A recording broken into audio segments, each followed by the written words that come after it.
Какой самый нелепый совет по поводу музыки или имиджа вам давали знакомые? Убери этот перегруз гитары, и вас начнут звать на корпоративы. Я скорее сам себя съем, чем буду играть панк на открытии аптеки. Я забыл этот совет, там не играть. Не опозориться, не выступать. Да. Не ходи в чёрту. Ну, Не вступай в группу с Алиной.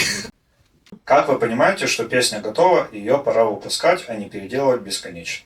Когда я понимаю, что мне уже туда нечего добавить, значит пойдет, можно выпускать. Если бы вам предложили любую мировую рок-звезду в качестве грузчика или техника на один вечер, кого бы вы взяли потаскать свои комбики? Питера Стила ему не был бы проблемой.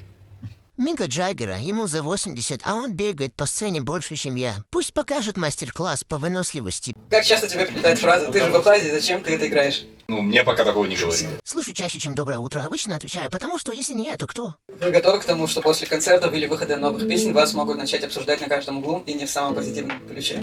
Но я думаю, если меня обсуждают на каждом углу, то, означает, что чего-то добился. Для этого мы все и затеяли. Если после концерта у кого-то не подгорело, значит мы плохо старались. Вы реально верите, что в стране, где все слушают либо эстраду, либо фольклор, найдется место для панка? Не в ближайшие 5 лет, я думаю. если ты делаешь это качественно и честно, тогда я думаю, что все приживется. Панк — это когда тебе тесно в рамках, а в нашей стране рамок столько, что панку тут самое место, разгуляться есть где. Как вы оцениваете текущее состояние рок-музыки в нашем регионе? Плохо, ужасно.